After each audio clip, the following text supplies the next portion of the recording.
Ok, bueno, pues es un tema, pero al mismo tiempo pienso hablarles un poquito acerca de mi testimonio también, ¿sí?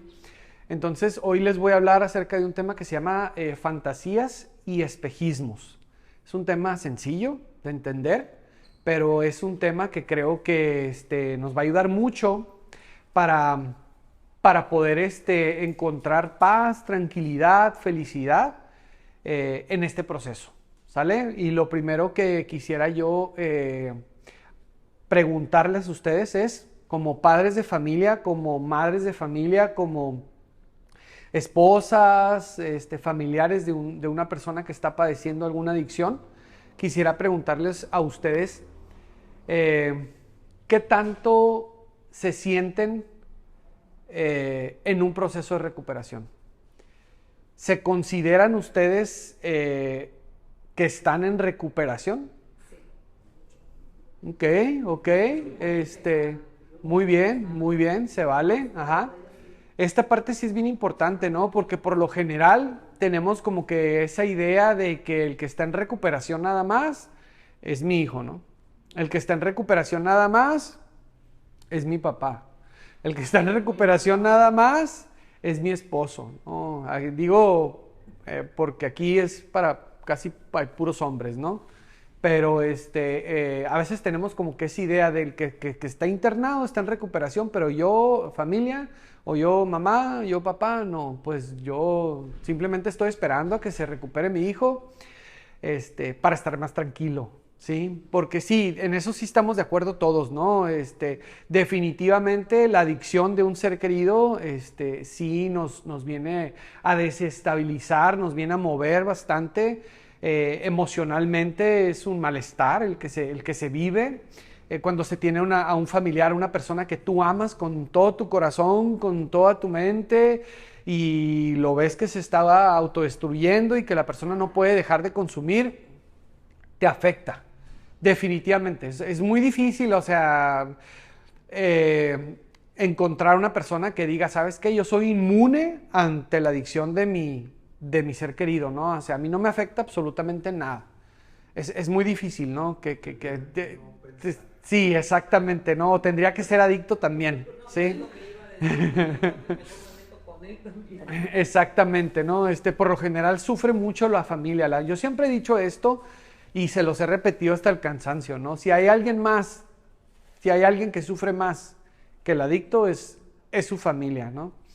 Esta parte sí es importante entenderla, ¿sí? El sufrimiento es opcional. Fíjense que estaba escuchando a Salvador, Valadez, Salvador Valadez, me tocó dar este tema que les voy a dar, me tocó darlo con él ahora este fin de semana en una convención en Estados Unidos, di este tema de fantasías y espejismos, y también me tocó escucharlo dar algunos temas a él, y precisamente hablaba acerca de eso, ¿no? Él decía, las familias sufren, pero el sufrimiento es opcional, decían. El dolor no. El dolor no es opcional, el dolor se vive, pero el sufrimiento sí es opcional, decía, ¿no? El dolor lo sientes, pero el sufrimiento sí es opcional, decía él, ¿no? Ahorita vamos a hablar un poquito acerca de eso, ¿sí? Pero bueno, ¿qué son las fantasías o de qué nos hablan las fantasías? Este tema lo saqué del programa de Al-Anon. Es un programa, es el programa que ustedes deberían de estar viviendo. Y si no están viviendo el programa de Al-Anon, por lo menos deberían de estar en terapia psicológica. Y si no están en terapia psicológica, por lo menos deberían de estar en, no sé de qué manera ustedes encuentran la recuperación, pero deberían de estar buscando esta parte, ¿no? De recuperarse. Porque sí, ustedes también han sido afectados por el consumo. Ajá, porque sí, las adicciones también son un duelo, se vale, ¿sí? Pero sí va a ser bien importante que visiten los grupos, familias, ustedes que me están escuchando, acá en Zoom, es bien importante que ustedes también empiecen y comiencen su proceso de sanación, su proceso de recuperación, ¿sí? Y este tema precisamente nos invita a vivir la recuperación como padres de familia o como familiares de un adicto. ¿Sale? ¿Qué son las fantasías? Y el tema te lo dice, te lo resume en una sola frasecita. Está bien sencillo de entender, no tiene mucha ciencia, está bien sencillo de entender. ¿Qué son las fantasías? Las fantasías que se viven dentro de un proceso de recuperación, cuando se tiene a un familiar con problemas de adicción, se resume en esta frasecita. Si ocurriera espacio en blanco, sería feliz. ¿Sí? Quisiera que participaran ustedes. ¿Qué se les ocurre? Si ocurriera... ¿Mande? Un milagro, ¿ok? Un milagro sería feliz. ¿Qué milagro? Si mi hijo dejara de consumir, sería feliz. ¿Ok? ¿Qué más? Si dejara que me afectaran las cosas de las demás personas. ¿Ok? Exactamente, ¿no? O sea, si las personas dejaran de afectarme tanto, sería feliz, ¿sí? Si lo que las demás personas hacen dejara de afectarme tanto, sería feliz, ¿sí? Si no me hiciera tanto, pues sería feliz. Ok. Se vale, claro que sí. Entonces, eso es una fantasía, ¿sale? Esta es una fantasía. Ajá. ¿Por qué es una fantasía? Si me sacara la lotería, sería feliz. Si tuviera más salud, sería feliz. Si viviera en una casa más grande, sería feliz. Si tuviera un mejor trabajo, sería feliz. Si estuviera más joven, sería feliz. Si mi esposa fuera menos gritona, sería feliz. Si mi esposo fuera más cariñoso, sería feliz. Si mi hijo no consumiera, sería feliz. Si mi hijo viviera en recuperación, sería feliz. ¿Sí? Entonces, es una fantasía. ¿Por qué es una fantasía? ¿Por qué dice el programa de Al-Anon que esta frasecita es una fantasía? ¿Por qué? Porque está en el futuro. Podría ser, ajá, exactamente, porque son cosas que tú no puedes controlar, pero sobre todo porque tu felicidad la has puesto en cosas externas, ¿sí? Tu felicidad depende de cosas externas. Yo siempre les digo a las personas de Al-Anon, y se los digo, o sea, yo para mí, o sea, el reto que ustedes tienen es grandísimo. El reto que ustedes tienen es grandísimo, o sea, la recuperación que ustedes viven, yo me quito el sombrero, yo me lo quito realmente, o sea, porque la recuperación de ustedes consiste en esto, ustedes tienen que ser feliz con o sin. Ustedes tienen que aprender a ser felices, consuma o no consuma mi familiar. Está bien complicado eso, eso no está sencillo, no está sencillo eso. Es algo muy complicado, ¿sí? Para nosotros es todavía más sencillo, para las personas que tenemos un problema de adicción a sustancias psicoactivas. Nosotros, por lo general, aprendemos a ser felices una vez en recuperación, dejando el consumo, ¿sí? Ya dejando el consumo, quitas un obstáculo muy grande y empiezas a crecer y empiezas a ser feliz. Ustedes, con el consumo y sin el consumo, tienen que aprender a ser felices. Eso, no es cualquier cosa. Porque está latente todavía la recuperación. No sabes si... No sabes, ¿sí? ¿Por qué? Porque puedes durar toda tu vida. Es que sí, esta también es una realidad y es importante que lo aceptemos. Y ahorita les voy a hablar un poquito acerca de ese tipo de fantasías, ¿sí? Es una realidad. O sea, la verdad es que no siempre se recuperan las personas. Ya les dije. O sea, no siempre, o sea, la adicción de una persona no siempre tiene un final feliz. Hombre, Se tenía que decir y se dijo, ¿sí? Qué difícil es entender esa parte, ¿eh? Qué difícil es entender esa parte.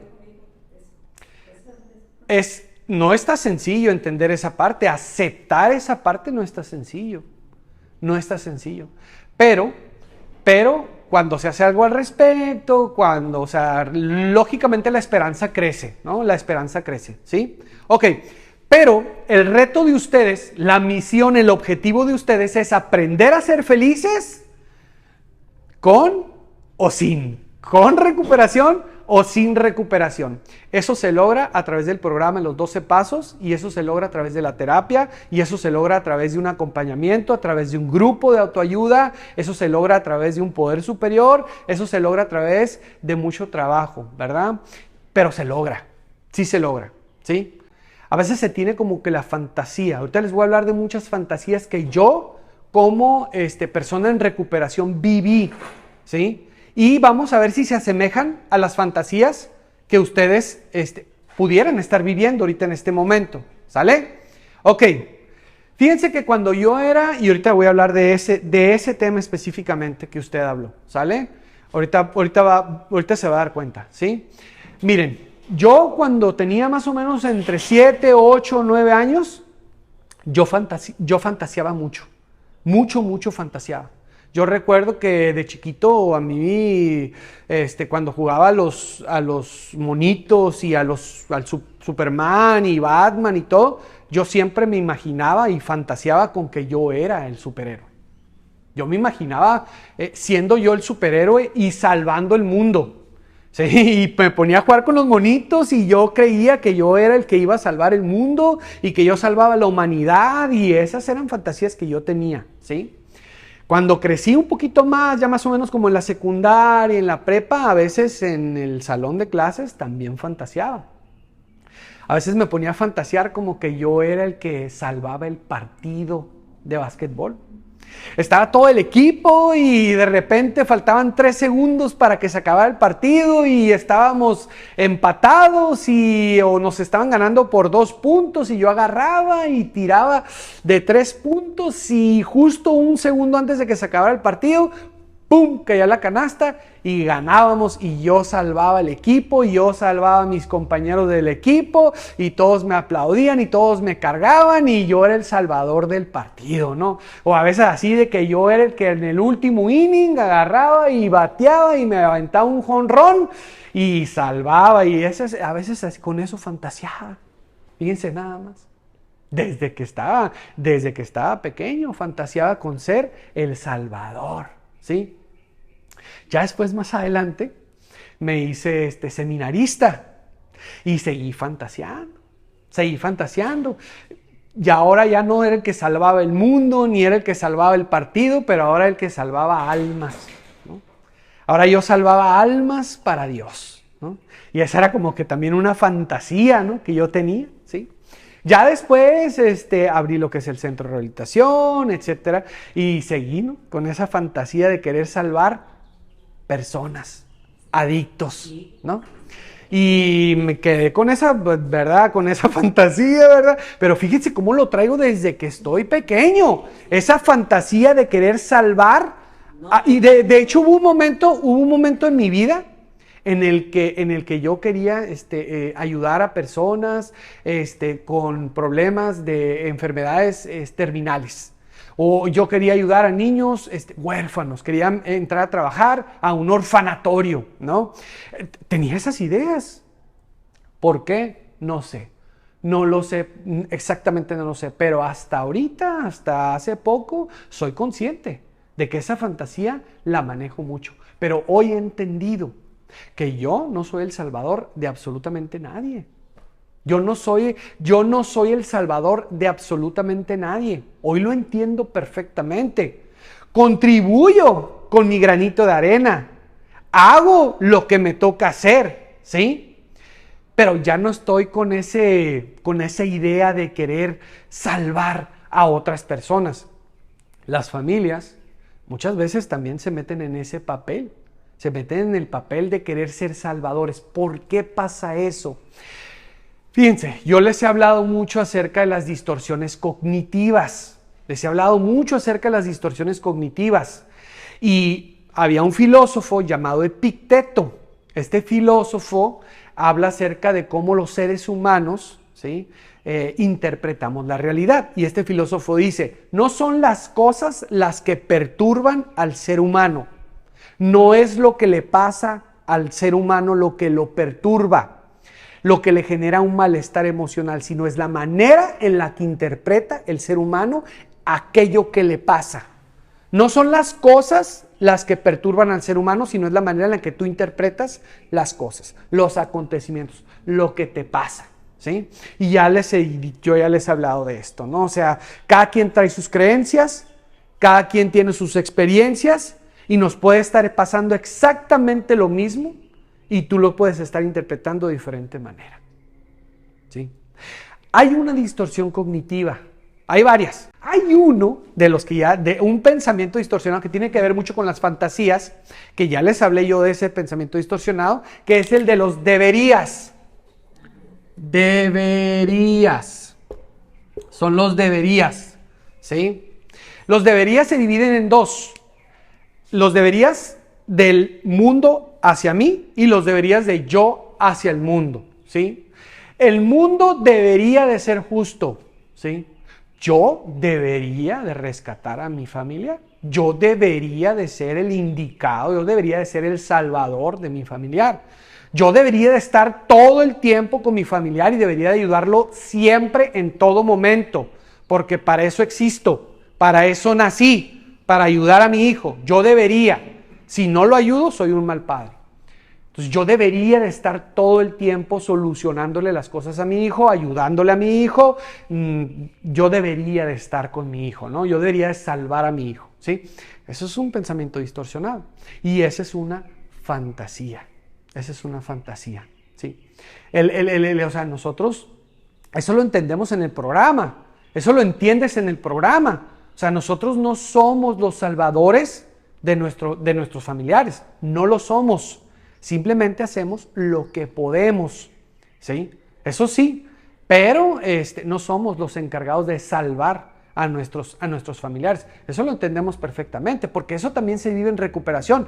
Eso se vive también, o sea, por ejemplo, en el programa, cuando tú te metes de lleno a lo que es los grupos de autoayuda, te das cuenta, o sea, de repente te toca traer gente a los grupos.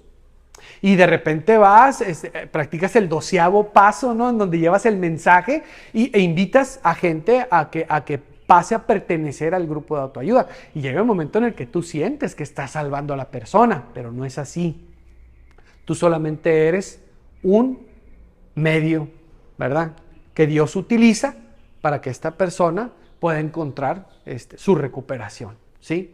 Ok, cuando entiendes eso te quitas un peso muy grande de encima. Porque muchas veces sí se vive con ese estrés, con esa tensión, ¿no? De que yo soy el indicado, ¿no? Y cuando pasa algo, vives con mucha culpa, ¿sí? Por ejemplo, una señora que decía, textualmente lo decía, literalmente, yo maté a mi hijo. Yo lo maté. ¿Pero por qué lo mató usted, señora? ¿Quién le dijo que usted lo mató? Yo lo maté porque yo lo dejé salir esa noche que se murió en ese accidente. Yo le di permiso de que fuera a esa fiesta. Entonces, yo lo maté, porque yo debería de haberlo protegido. Yo debí haber impedido que fuera a esa fiesta. Sin embargo, yo le di permiso. Entonces, ese pensamiento, esa fantasía, esa falsa creencia o ese pensamiento irracional de yo debería de ser el Salvador, ¿sí?, te puede llevar a vivir consecuencias de mucha culpa, mucha culpa, ¿sí? Entonces, esas son las consecuencias. ¿Cuáles son las consecuencias de un pensamiento distorsionado? El malestar emocional. Un pensamiento distorsionado te genera culpa, miedo, tristeza, ¿sí? Entonces, son pensamientos que se creen, ¿sí? Entonces, hasta que se cuestionan esos pensamientos, podemos nosotros descansar y decir, ¿sabes qué? Pues no, o sea, no necesariamente fue mi culpa. Yo hice lo que pude, pero hay cosas que están fuera de mi control. Hay cosas que yo no controlo. La vida de mi hijo, yo no la controlo. Yo no la controlo, ¿sí? Entonces, esta parte es bien importante que la entendamos para que nos empecemos a liberar, ¿sí? De esa atadura, ¿no? De yo soy. Entonces, ¿qué es lo que pasa cuando tienes esa firme creencia de que yo soy el encargado de salvar a mi hijo? No descansas, no tienes vida, no descansas, ¿sí? Y eso lo vemos aquí, o sea, las familias de los muchachos que están internados son el vivo ejemplo de que cuando se tiene una codependencia y de que cuando se tiene esa creencia de que yo debería de... Las familias no descansan. Es muy triste ver cómo las familias sufren cuando el hijo está fuera del centro de rehabilitación en la adicción y sufren cuando el hijo entra a un proceso de recuperación. Es muy triste ver una familia que aún teniendo a su hijo en recuperación, sigue sufriendo. Sigue sufriendo por cosas que están fuera de su control. Sigue sufriendo, sigue preocupada, sigue angustiada la señora porque ¿y qué va a pensar? ¿Y qué va a decir? ¿Y si no le llevo? ¿Y si no le traigo? ¿Y si no le cumplo? Va a pensar que no lo quiero y esto. Entonces, y no lo dejan crecer al muchacho. No lo dejan crecer. Lo tienen incapacitado al muchacho. El muchacho sigue dependiendo totalmente de ti. Sigue siendo un adulto inmaduro, ¿sí? Porque ahí estás tú todo el tiempo, ¿ok? Entonces, esta parte es bien importante. Los deberían. Y ahorita vamos a ver un poquito acerca de esto, ¿no? Para empezar, el primer debería. Nos lo quitamos ya. O sea, yo no soy el que debo salvar a mi familiar. Yo no soy el salvador de absolutamente nadie. Segundo debería importante, ¿sí? Este debería también es muy importante. Ahí les va, ¿sí? La vida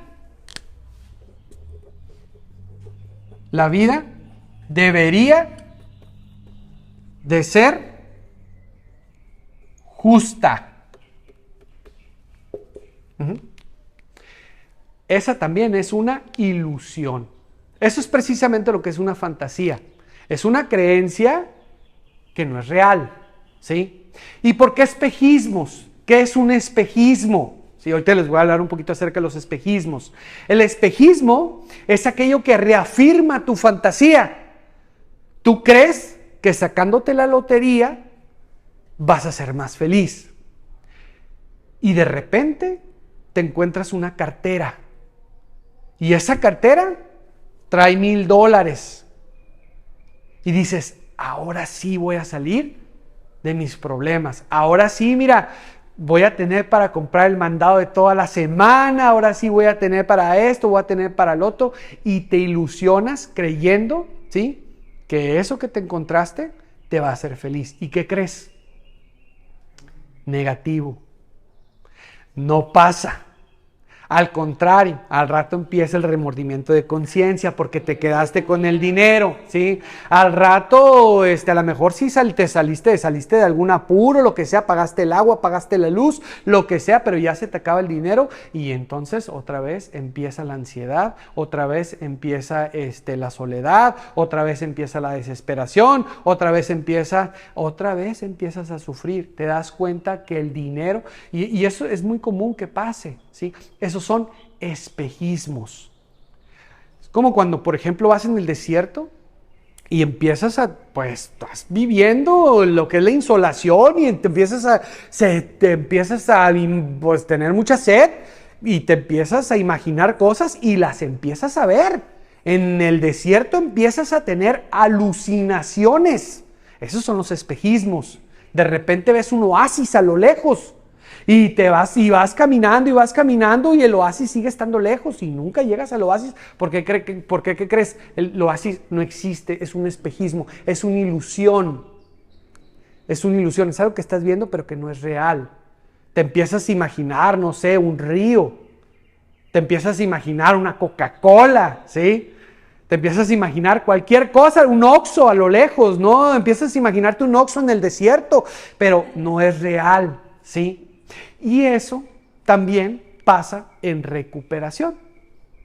La familia empieza a ver que el usuario, la familia empieza a ver que la persona, su familiar que está en recuperación, ya se levanta temprano, ya es responsable, ahora sí voy a ser feliz.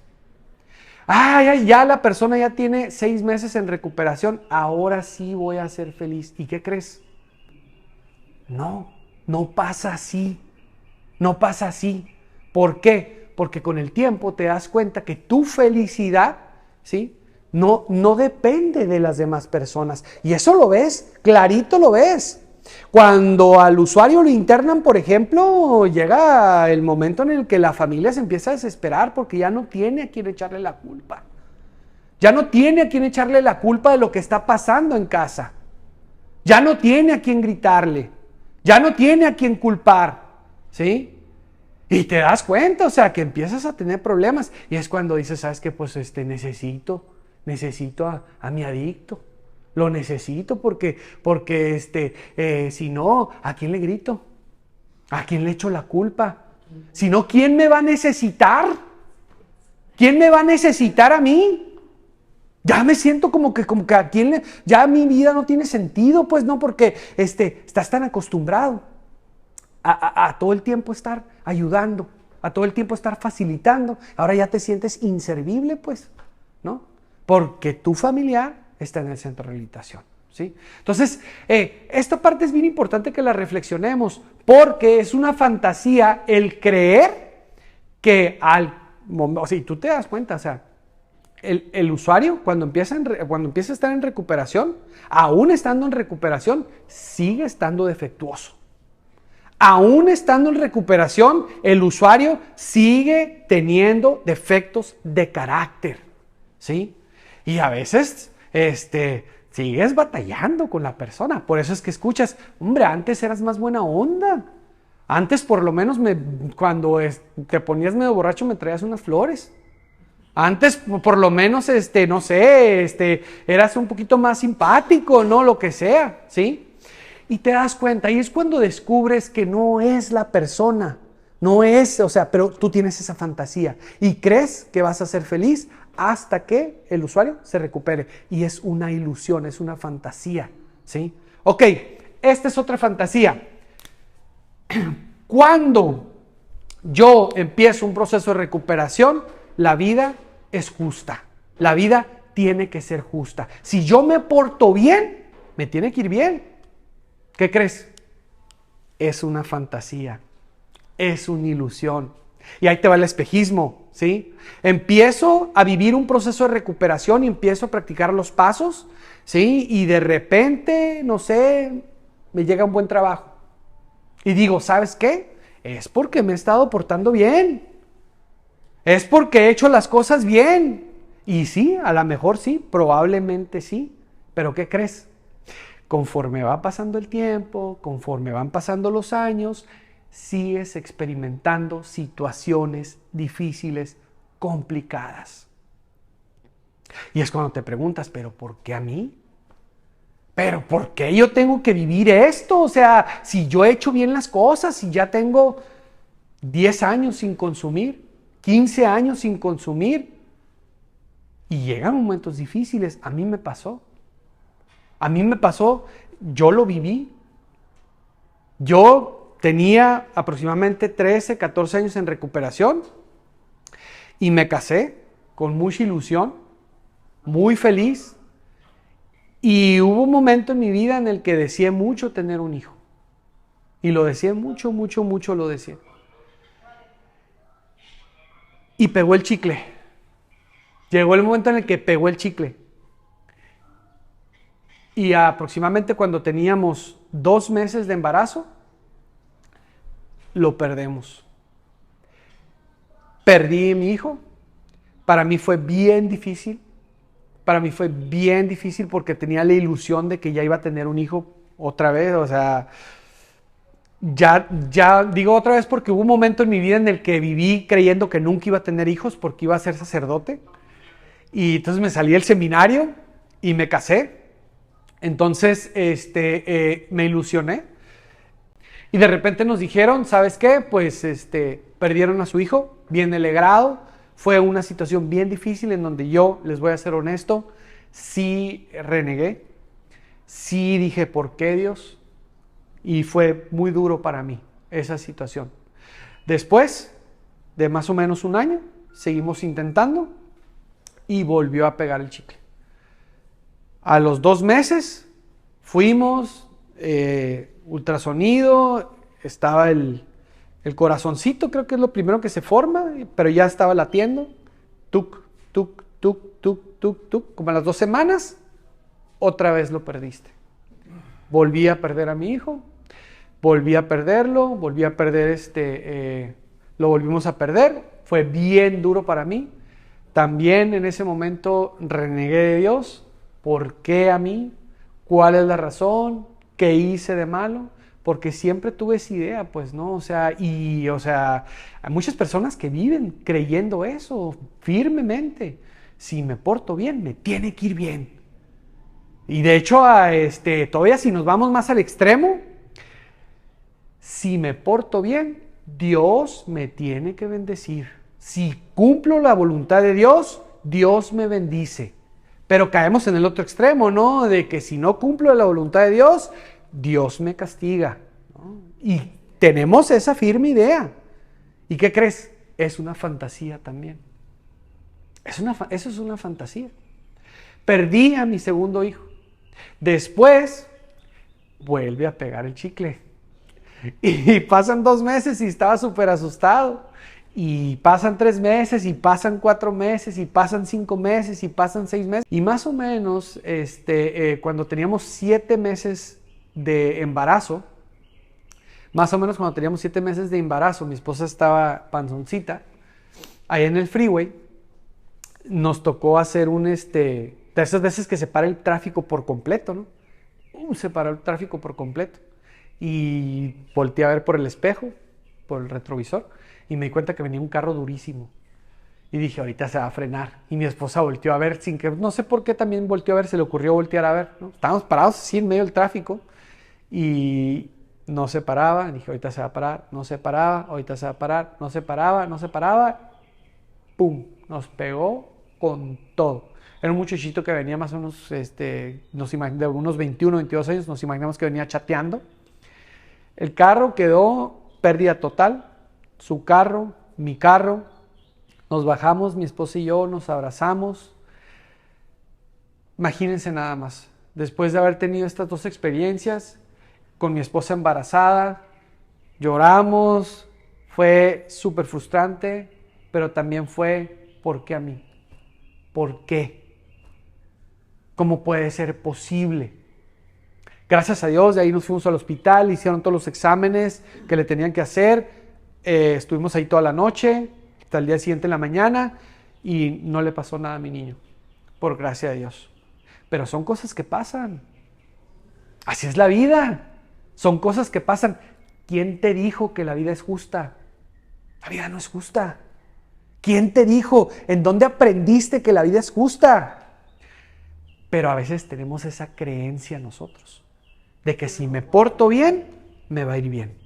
De que si me porto mal, me va a ir mal. ¿Por qué a mí exactamente, no? O sea, ¿por qué a mí? ¿Sí? Que no, exactamente, ¿no? Entonces, esa parte es una fantasía también. El creer, ¿sí?, de que necesariamente porque estamos en recuperación, mi hijo se va a recuperar. No es cierto. No necesariamente. Necesariamente porque yo estoy en recuperación, me va a ir bien. No es cierto. No necesariamente. De hecho, hay una idea de los judíos que manejan ellos, que es la retribución divina, así se le llama, ¿no? Es el hecho de que por portarte bien y por cumplir la voluntad de Dios, Dios te bendice. Si no me porto bien, Dios te maldice. Y muchos religiosos lo manejan. Cumple, sigue a Jesucristo, conviértete y Dios te va a bendecir con muchas cosas materiales, ¿sí? ¿Y qué crees? A veces no pasa, no necesariamente, aunque les tengo que ser sincero también, o sea, siendo realistas, si tú haces las cosas bien y te portas bien, es más probable que te vaya bien. Eso sí es cierto. Es más probable que te vaya bien. Si te porta, hay gente que se porta mal o hay gente que hace malas cosas y les va bien. Pues sí, hay gente que hace malas cosas y les va bien. ¿Sí? Por lo menos por un cierto tiempo. ¿Sí? Pero es más probable que a los que se portan mal les vaya mal. Pero no necesariamente. Eso es bien importante que ustedes identifiquen en qué momento estoy teniendo un pensamiento del debería. Es que las cosas deberían de ser así. Es que deberían de ser como yo las creo, como yo las concibo. ¿Sí? No es cierto, no siempre. La vida no siempre es justa. Es importante que nos preparemos y nos demos cuenta, porque esa es una fantasía. ¿Sí? Entonces, la vida no siempre es justa, no necesariamente debe de ser justa. Hay momentos en donde nos tenemos que preparar y por eso es importante identificar cuando nosotros hacemos oración, por ejemplo, ¿qué le pedimos a Dios? Cuando hacemos la oración de la serenidad, ¿qué le pedimos a Dios? ¿Qué le pido a Dios? ¿Que cambie a las personas? ¿Que cambien las cosas? ¿Por qué no le pides que cambies tú? ¿Por qué no mejor le pides, Señor, ayúdame a cambiar a mí? Señor, dame fortaleza. Ya no te pido que me hagas un milagro. Te pido que me des sabiduría, que me des fortaleza para enfrentar la realidad que venga. Pero sobre todo te pido que me des la capacidad de ser feliz con lo que tengo. Eso es interesante, ¿eh? Eso es interesante. Independientemente si mi hijo, independientemente si mi esposo vive su recuperación o no la vive. Ese es un reto para ustedes como familia. Si aquí tienen a su familiar internado, ¿sí?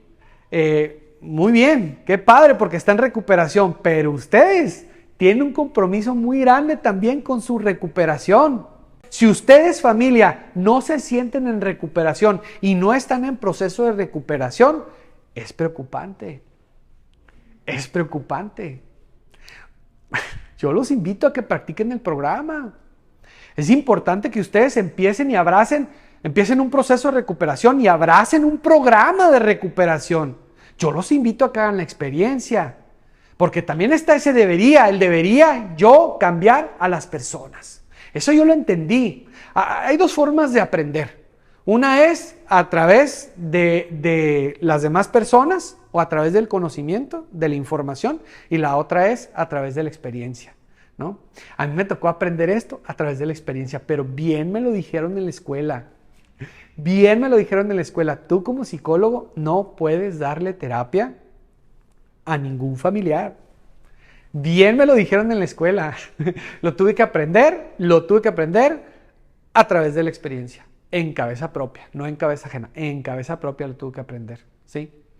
Esa parte me costó mucho trabajo porque hubo un momento en mi vida en el que yo quería salvar a mi familia. Y siempre tuve la fantasía de yo quiero tener una familia unida. Ay, cómo quisiera que mi familia todos se amaran y todos se reconciliaran y pudiéramos juntarnos en Navidad todos. Y a veces como que me ilusiono, ¿no? Que veo de repente un que otro espejismo, ¿no? Que ya se empezó a hablar este con el otro y que diga, ay, ya, por fin vamos a estar todos unidos. Y no pasa así. Llega un momento en el que otra vez empieza a haber alguna cuestión. Siempre hay algo, siempre tiene que haber algo. Pero hubo un momento en donde hice el esfuerzo. Hubo un momento en donde quise yo ir ahí con mi familia, con mi tío y con mis primos y me sentaba, yo me acuerdo, me sentaba y a ver, siéntense todos, y ahí me ponía yo. A ver, ¿cuál es el problema? A ver, vamos a ver, ¿y por qué no hacemos esto? ¿Y por qué tú no te encargas de queriendo resolver la vida de la familia? De un tío mío, ¿sí? Queriendo, y de varios, o sea, con mis primos y con amigos también. Llegó un momento hasta que ya me pusieron un apodo. A mí me decían el tío terapias. Así me decían, así de hecho así me dicen algunos amigos, me dicen el tío terapias, así me dicen, ¿no? Porque tienes como que esa fantasía de que tú eres el que les vas a resolver la vida y el que los vas a hacer que cambien y que recapaciten y esto y lo otro. ¿Y qué crees? No pasa. Hay una frasecita bíblica que yo la creo con todo mi corazón, que la dijo Jesús. Nadie es profeta en su propia tierra. A Jesús en todos lados, a donde quiera que iba. O sea, Jesús lo recibían con alabanzas y con bendiciones y eran gente agradecida porque había recibido algún milagro. Si no era un milagro propio, era un milagro de algún familiar que había ayudado a Jesús. Menos en su casa. Llegó a su casa, no hombre, ¿y este quién es? ¿Este quién se cree que no es el hijo del carpintero, el hijo de no sé quién tal? No hombre, si yo lo conozco y no hombre. Nadie es profeta en su propia tierra. Y eso lo entendí. Fíjense que yo tengo un primo al que adoro, quiero muchísimo. Lo quiero muchísimo a mi primo. Yo siempre fuimos bien, sobre todo ya después de en la juventud, ya cuando estuvimos un poco más maduros, que se reduce en la edad, ¿no? Cuando estás chico, como cuando le sacas 3 años a una persona, como que es bastante, pero ya conforme vas creciendo es menos y menos y menos. Nos hicimos íntimos. Y todos los días nos hablábamos por teléfono, todos los días, y qué onda, y platicábamos un montón, y esto y lo otro, y mi primo empezó a pasar por una etapa difícil en su vida, empezó a vivir un poco de ansiedad, y etcétera, etcétera, y yo siempre quise ayudarlo. Y no, que tienes que hacer esto, y no, que tienes que salirte de tu casa, y no, que tienes que meterte a trabajar en esto, y no, que tienes que esto, y él me contaba, es que me siento ansioso, es que esto y que el otro, y qué pasa, y me platicaba de lo que estaba viviendo y todo, y yo siempre, y hasta que llegó un momento me dijo, ¿sabes qué? Cada vez que me das consejos o cada vez que me dices algo, me pongo peor, me pongo más mal de lo que estaba. Y una vez me lo dijo, y me lo dijo bien clarito, me marcó límite, pues me dijo, ¿sabes qué? Me dijo, ya no me digas nada. Pero no hice caso. No hice caso, llegó el momento en el que otra vez di mi opinión cuando no me pidieron mi opinión. Ay, nadie me pidió mi opinión, pero yo está. Y di mi opinión y llegó el momento en el que me dejó de hablar. Lo perdí, hasta ahorita no nos volvemos a... o sea, se murió un tío después de 1 año de que pasó eso, de que me dejó de hablar. Se murió un tío, nos vimos en ese transcurso de la hospitalización, velorio y todo. Platicamos, como que nos reconciliamos, nunca dijimos nada.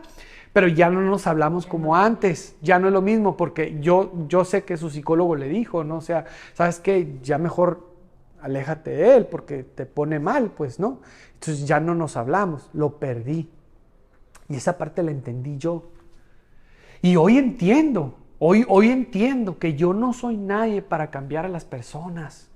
De hecho, eso lo vives tú en terapia. Cuando tú como psicólogo tratas de ayudar a una persona, no le dices lo que tiene que hacer. No se lo dices. Lo único que haces es acompañar a la persona.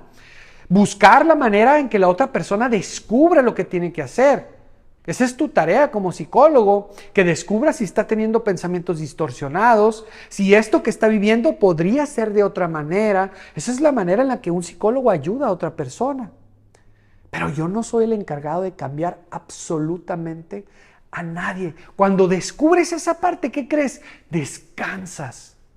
Descansas muchísimo. Es una fantasía el creer que tú eres el encargado, que tú deberías, ahí está un debería, ahí está el debería. Yo debería de cambiarlo. Yo debería hacer que esta persona sea de diferente manera. ¿Qué crees? No va a pasar así, menos cuando eres su familiar. Automáticamente ponen una barrera. ¿Qué es lo que ustedes pueden hacer por su familiar? Motivarlo, validarlo, sobre todo cuando está en recuperación. Yo les decía la otra vez, para una persona en recuperación, su recuperación es muy importante. Por lo general, una persona en recuperación se siente muy orgullosa de estar en recuperación. ¿Qué te queda a ti? Te queda validar su recuperación, decirle felicidades, decirle ánimo, ahí la llevas. Te felicito, estoy muy orgulloso de ti, qué bien la estás haciendo, ¿sí? Y si de repente ves que esta persona no está siguiendo sugerencias o esta persona se está juntando otra vez con viejas amistades, o si de repente está dejando de ir a los grupos, o si lo ves que no está practicando el programa, lo que sea, tú te puedes sentar con él y decirle, ¿sabes qué? Estoy preocupada por esto, esto y el otro, ¿no? Eso sí se vale. De repente decirle, honestamente, te digo, estoy preocupado. ¿Por qué no buscas a tu psicólogo? Entonces, ya no eres tú el que, sino, ¿por qué no buscas a tu psicólogo? Y si no buscas a su psicólogo, ¿qué crees? Tú le puedes echar una llamadita a su psicólogo y decirle, ¿sabes qué, Ismael? ¿Sabes qué, Paco? Pues, ¿por qué no le hablas a mi hijo? Porque lo veo un poco alejado, lo veo un poco frío, lo veo un poco, no sé, distanciado, extraño, raro, ¿no? A su consejero, ¿sí? Entonces, a su padrino, porque por lo general ellos de repente buscan padrinos en los grupos, ¿no? Buscas a su padrino para que su padrino vaya y busque a tu familiar, ¿no? Pero esa parte sí es bien importante que la entendamos. Nosotros no somos nadie para cambiar a nuestros familiares. Esas son fantasías que tenemos, fantasías. La fantasía de creer que somos los que deberíamos de cambiar al mundo, somos los que deberíamos de cambiar a las demás personas, somos los que deberíamos de salvar. La fantasía de que la vida debería de ser justa. No es cierto, no es cierto, no necesariamente. Cuando te das cuenta de eso, ya no le pides nada a Dios, ya no le pides nada a Dios, lo único que le pides es fortaleza, lo único que le pides es esperanza, eso sí le pides eso a Dios. Te das cuenta que, decía un compañero, te das cuenta de que Dios no hace milagros. ¿Cómo que no hace milagros? No, decía el compañero, Dios no hace milagros. El milagro sucede cuando tú empiezas a cumplir la voluntad de Dios. Ahí es cuando se da el milagro. Cuando tú empiezas a vivir tu recuperación, ahí es cuando se da el milagro. Cuando tú empiezas a ser feliz en medio de la tormenta. Cuando tú empiezas a ser feliz con las personas que tienes, con lo que tienes, con tus carencias, con tus virtudes, con tus defectos, con tus limitaciones. Ahí es donde se da el milagro. Cuando empiezas a disfrutar lo que tienes, ahí es donde se da el milagro. Ese es el verdadero milagro. Para nosotros, por ejemplo, en recuperación, el milagro no es tanto que hayamos dejado de consumir. Ese no. Para mí, en lo personal, el milagro más grande no es que haya dejado de consumir. Para mí, en lo personal, el milagro más grande es que ya no sufro, y es que ya no estoy pensando, y es que ya no estoy obsesionado por volver a consumir. Ese para mí sí es un milagro. Que ya no estoy todo el tiempo, ay, quiero consumir pero no puedo. Ay, quiero tomarme una cerveza pero no puedo. Ya la obsesión, ya no la manejo. Ya no la tengo. Si acaso está, pero ya no me quita la paz. Ese para mí sí es un milagro. Para mí, el haber tenido un hijo y el haber tenido una esposa y el tener una familia no es un milagro. Para mí ese no es el milagro. Para mí el milagro es que el día de ahora puedo disfrutar a mi hijo. Tengo la capacidad de ser feliz con mi esposa. Puedo amar a mis papás. Ese es el milagro. El milagro no es tenerlos. El milagro es saber aprovecharlos, valorarlos, amarlos, disfrutarlos. Ese es el milagro. Cuando uno descubre esa parte y deja de tener tantas fantasías y se da cuenta que la felicidad no depende de las cosas externas, que no depende de si una persona está bien o está mal, o de si tengo o no tengo. Cuando tú te das cuenta, cuando tú descubres eso, es cuando empiezas a vivir tu recuperación. Es cuando empiezas a ser consciente de lo que tienes en este momento, ¿no? Es cuando empiezas a disfrutar el momento. Eso está bien padre, el aprender a disfrutar el momento. Disfruto el momento. Ya no voy en el carro pensando, imaginándome, fantaseando lo que me falta, lo que necesito, lo que debería. No, voy en el carro viendo el paisaje. Qué bonito está esto. Qué bonita está la música. Estás disfrutando el momento, estás viviendo el momento. Mira el sol, mira el mar, voy a hablarle por teléfono a mi mejor amigo. Voy a hablarle por teléfono a mi hijo, ¿sí? Ya no estás fantaseando. Porque a veces te quedas con eso, o sea, voy a ser feliz hasta que mi hijo se recupere. Oye, espérate, ahorita, o sea, tienes otros 3 hijos también. O sea, ya no te centres solamente en lo que te hace falta. Y eso realmente es milagroso para que veas. O sea, pero ¿sabes qué? No porque sea un milagro es imposible. Eso se puede hacer practicando el programa, estando en recuperación. ¿Ustedes como padres de familia se sienten en recuperación o nada más creen que los únicos que tienen que estar en recuperación son sus hijos o son sus familiares o el adicto? ¿Ustedes se sienten en recuperación? ¿Qué están haciendo por su recuperación? ¿Están creciendo en espiritualidad? ¿Están creciendo en conocimiento, en programa? ¿Están creciendo? ¿Ustedes se sienten más preparados que hace un mes? ¿Que hace 6 meses? ¿Se sienten emocionalmente más estables? Eso es recuperación, ¿eh? ¿Te sientes mejor que hace 6 meses, Alfredo? ¿Te sientes en recuperación? Sí.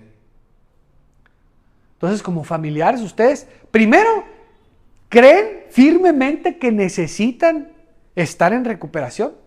¿O no? ¿O la familia no? Los que necesitan estar en recuperación solamente son ellos. Totalmente. Y la recuperación de ustedes, les digo, es todavía más complicada. No, tranquila, ¿verdad?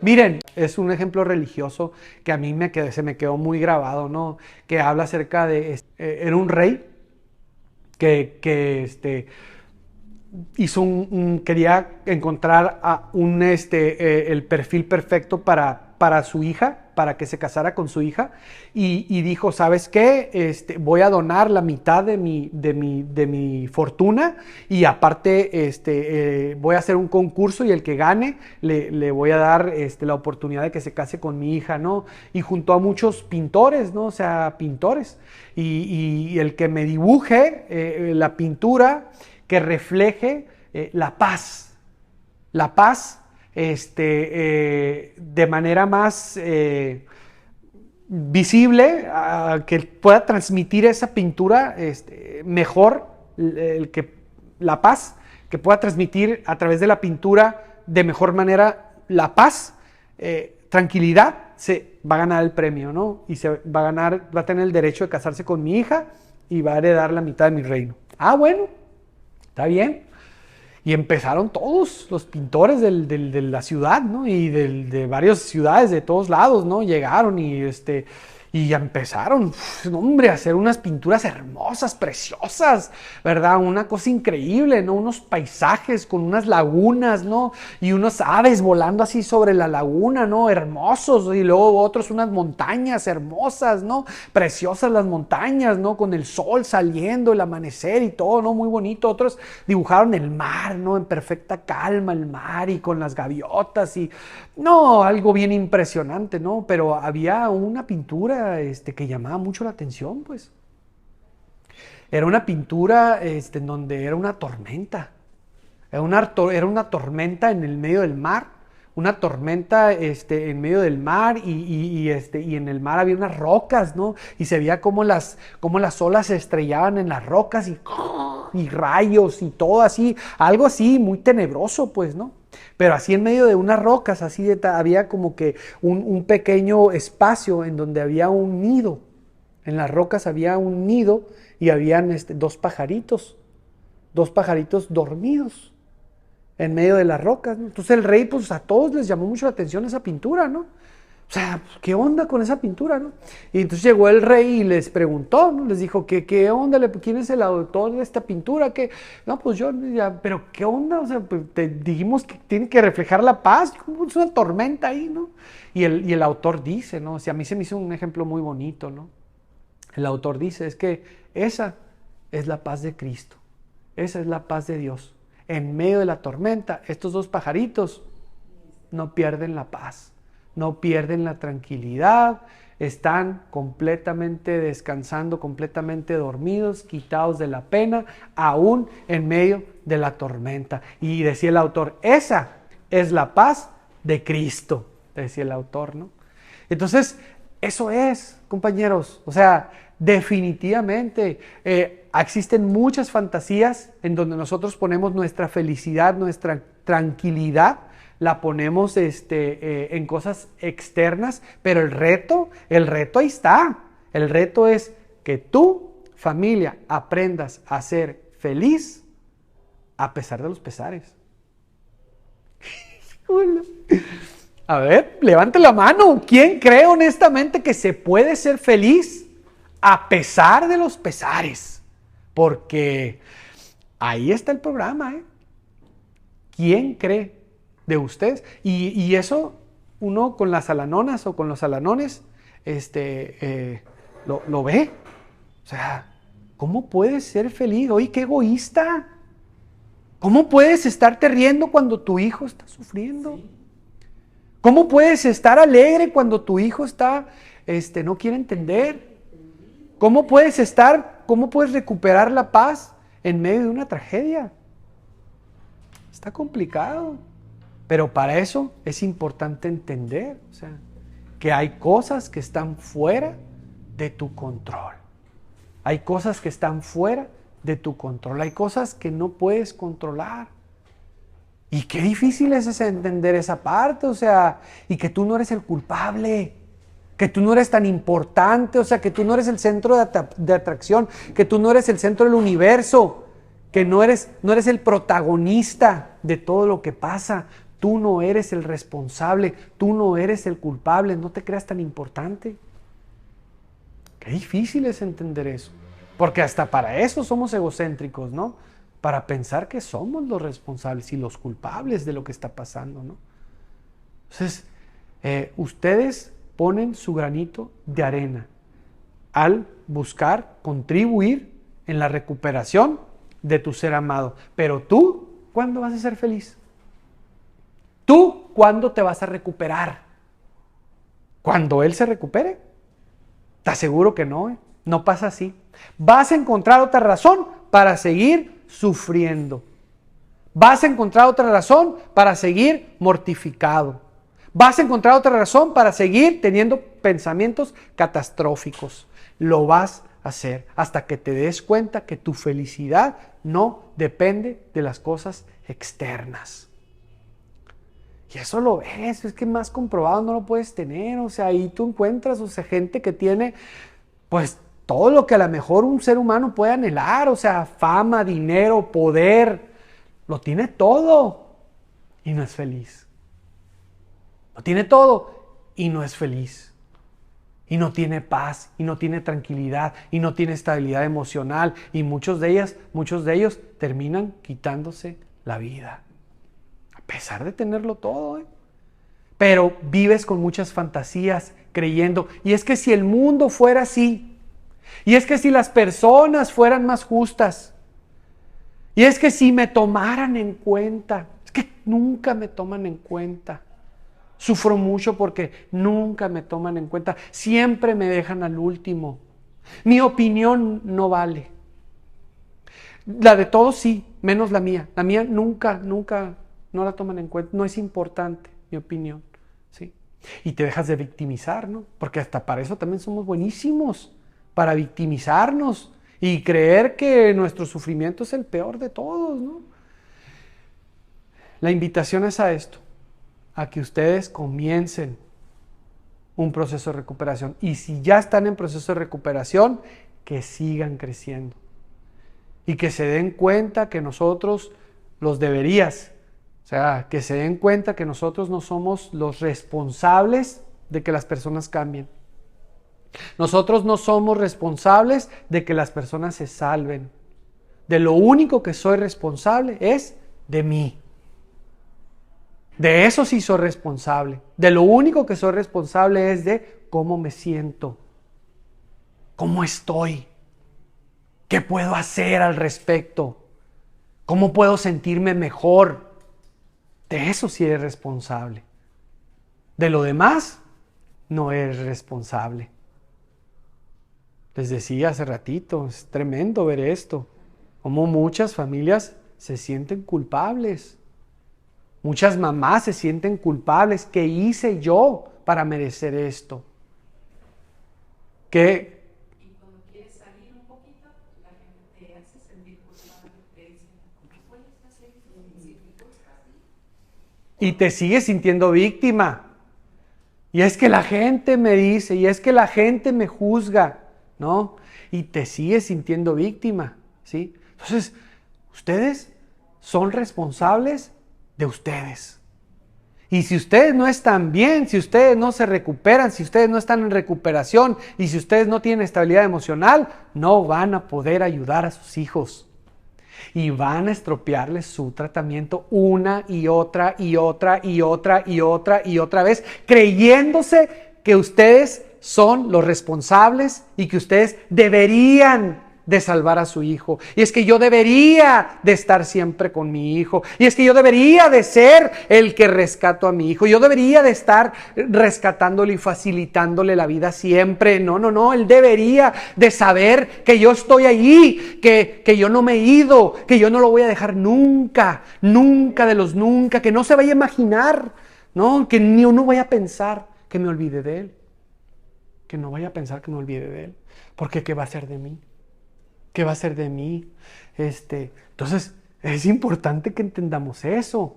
Estamos para hacer que el tratamiento de nuestros hijos fluya. No estamos para interrumpir el tratamiento de nuestros hijos. No estamos para hacerle más lento el tratamiento a nuestros hijos. No estamos para facilitarle la vida a nuestros hijos. No somos nosotros los indicados. ¿Sí? No somos. Entonces, esa parte es importante entenderla. Y esa parte tiene que ver mucho con la codependencia. Yo necesito que me necesite.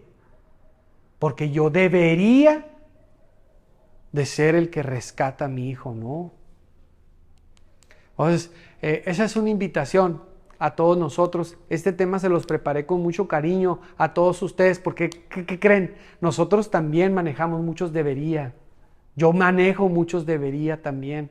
En recuperación también nosotros manejamos mucho ese pensamiento distorsionado. El creer que nosotros deberíamos, ¿sí? Y manejamos mucha culpa nosotros también. Nosotros tenemos nuestro proceso. Y fíjense, está bien distorsionado esto. Si no nos ponemos, si no estamos en programa, hacemos más daño que bien. ¿Por qué? Porque ustedes como familia son 5, 6 contra mí. ¿Sí? Porque cada uno de ustedes tiene una idea diferente de lo que es la recuperación. Y cada uno opina. Y cada uno dice. ¿Sí? Y el papá dice una cosa que el hijo debería de, y la mamá dice que el hijo debería, y el hermano dice que el hijo debería comportarse de esa manera y que no debería de hacer esto y que debería de hacer el otro y todos opinan diferente. Y es que ya tiene que salir, y es que no, se tiene que quedar, y es que tiene que hacer esto, y es que tiene que hacer el otro. Y pues psicotizan al hijo. Lo psicotizan totalmente, porque pues, todos tienen un concepto diferente de cómo debería de ser la recuperación. ¿Sí? ¿Querías decir algo? No. Todos tienen un concepto diferente de cómo debería ser la recuperación. Y no, el hijo, el esposo va a vivir su proceso y su proceso es único. ¿Qué creen? Así como el proceso de ustedes también es único. Su proceso es único. El proceso de recuperación de ustedes es único. ¿Quién de ustedes, honestamente, va a los grupos de autoayuda? ¿Quién de ustedes, honestamente, va a los grupos de Naranon, de Al-Anon? ¿Quién de ustedes va a terapia? Levante la mano los que van a terapia. No basta con venir aquí a las platiquitas, no basta. Nosotros no somos sustitutos. Las pláticas de los lunes no sustituye su programa, no sustituye el programa, para nada. Nosotros solamente damos temas, ¿sí? Y hablamos acerca de las adicciones, y es conocimiento básico, son terapia grupal en ocasiones, ¿no? Pero el programa no tiene sustitución, no lo tiene. No deberían, no necesariamente, ¿sí? Porque hay gente que también se recupera a través de otros medios. No es el único medio de recuperación el programa, ¿sí? Sin embargo, para mí, en lo personal, sí es el más efectivo. Sí es el que más testimonios ha salvado y sí es el que más ha ayudado a las personas. Entonces, les comparto este tema para que reflexionemos todos. ¿Cómo ven? ¿Qué es una fantasía? ¿Quién quiere decirme qué es una fantasía? ¿Qué es una fantasía? Vamos a poner un ejemplo. Todos vamos a poner un ejemplo los que estamos aquí y lo vamos a decir en alto para que lo escuchen la gente que nos está escuchando en línea. Señora, dígame una fantasía. Acuérdese. Es que no estuvo, pero a ver, vamos primero por este lado. ¿Qué es una fantasía? Acuérdense la frasecita. Si ocurriera, espacio en blanco, sería feliz. ¿Qué es una fantasía? Dígame un ejemplo. Vamos primero por la señora ahorita. Es la más fácil, ¿verdad? Échele, a ver. Y es que la que uno más cree. Si Ok. estuviera recuperado. Yo sería feliz, ok.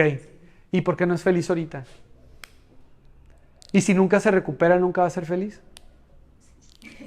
Esa es la pregunta, ¿no? Ahí está el detalle. Señor, una fantasía. Si mi hijo cambiara, yo podría ser más eficiente, podría tener una vida más plena. Es una fantasía, ¿no? Es una fantasía, porque de repente empieza a cambiar el hijo, ¿eh? Y esos son espejismos. Te empiezas a imaginar, ahora sí mi vida va a ser más eficiente. Y te das cuenta que no pasa así. No pasa así. Sigues sufriendo por algo. Una fantasía, señora. Pues sería una recuperación total. Recuperación total. Ok, una fantasía, señor. Gracias. Sí, la recuperación de mi hijo, yo tendría paz. Ok. Si mi hijo se recupera, yo tendría paz, ¿no? Ok, es una fantasía. Ajá, exactamente. Está duro entender esa parte. Porque tiene lógica, ¿no? O sea, ese pensamiento de creer que hasta que mi hijo se recupere voy a estar tranquilo, voy a ser feliz, tiene como que sentido. Se lo dices a cualquier persona y te dice, sí, tienes razón. Tienes razón, o sea, pero lo platicas en el programa, te empiezas a dar cuenta que, pues que no necesariamente te tienes que esperar a que tu hijo se recupere para que empieces a ser feliz, para que empieces a estar tranquilo. ¿Sí? Acuérdense, el dolor se vive, el dolor de cajón se vive, el sufrimiento es opcional. El sufrimiento es opcional, ¿sí? Entonces, también hay que ser realistas. Si ves que tu hijo está sufriendo, pues sí, o sea, si ves que, o sea, sí te duele verlo, ¿sí? Pero ya dejaste de sufrir. Ya dejaste de sufrirlo. Te duele verlo, pero ya no lo estás sufriendo. Es doloroso, pero ya no lo sufres constantemente, ¿sí? Ya no descuidas a tus otros hijos. Ya estás alerta, ya no dejas de disfrutar a tu familia, ya no dejas de disfrutar tu vida, ¿sí? Ya el dolor, el sufrimiento ya no te paraliza, ya no te paraliza. Ese es el reto para ustedes, ese es el reto. ¿Cómo ven? ¿Tienen alguna pregunta? ¿Ninguna? Yo sí tengo una. A ver, señora, échele. Quiero ir por allá de vacaciones, pero ¿cómo qué tal si le pasa algo? No, pero ya la fantasía pasa. Es que usted debería de quedarse aquí. No, señora. Usted no se vaya de vacaciones, señora. Usted mejor, mire, aquí al ladito están rentando. Véngase a vivir aquí para que... Es que usted debería de estar cerca de su hijo todo el tiempo. No, porque yo pienso, y si le pasa algo... ¿Cómo se le llama ese pensamiento? Es un pensamiento distorsionado. ¿Cómo se le llama? ¿Cómo se le llama?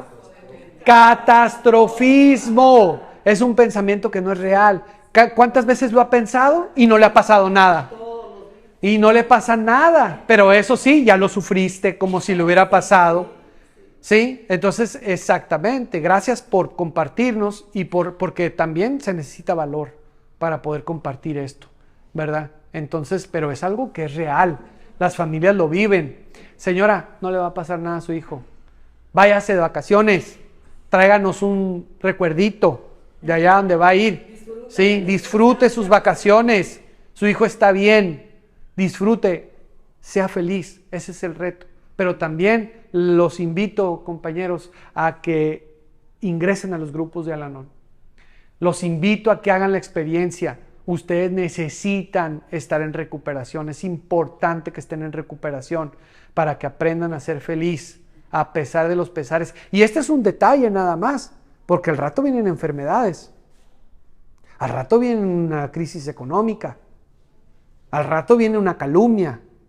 Al rato viene una traición de algún compañero, de algún familiar. Al rato viene un accidente. O sea, ¿sí?